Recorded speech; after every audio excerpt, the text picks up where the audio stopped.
Hey, this is Mike Durr, the Kingwood mortgage guy. And listen, I had a recent situation come about with a borrower that had co-signed for one of their family members.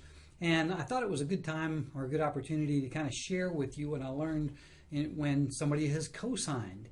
And one of the things that you have to be aware of is that when you are co-signing for somebody else, it is represented, or it's called a contingent liability. Now, what a contingent liability means is that there's a potential that you may be required to make the payments on that debt. And so it concerns underwriters when there are contingent liabilities on there.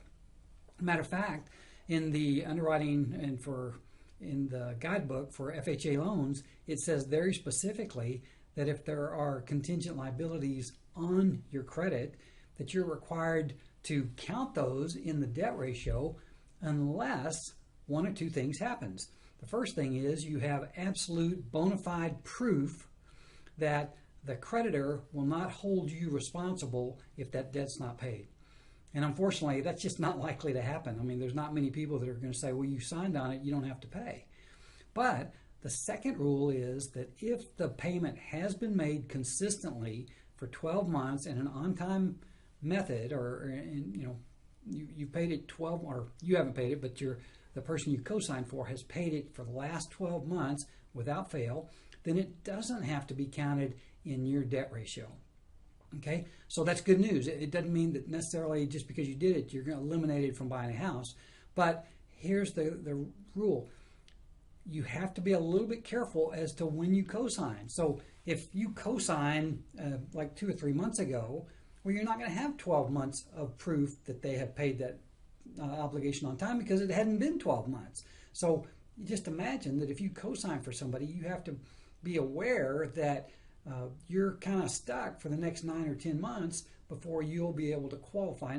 And I want to stop there and say, just because you co-sign for somebody, you may be comfortably able to handle that debt and any of the other debts.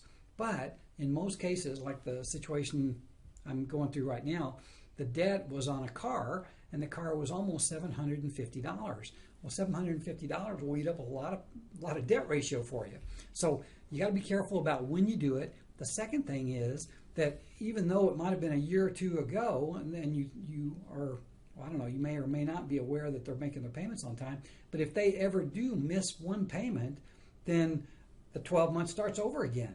So the message is that you just have to really be careful when somebody asks you to co-sign. And co-signing is a blessing to the person you're co-signing for, but it may be a real mess for the person that does the co-signing.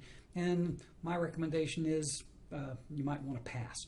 But anyway, there is an opportunity to do a loan even if you've co-signed. This is Mike Durr, the Kingwood mortgage guy.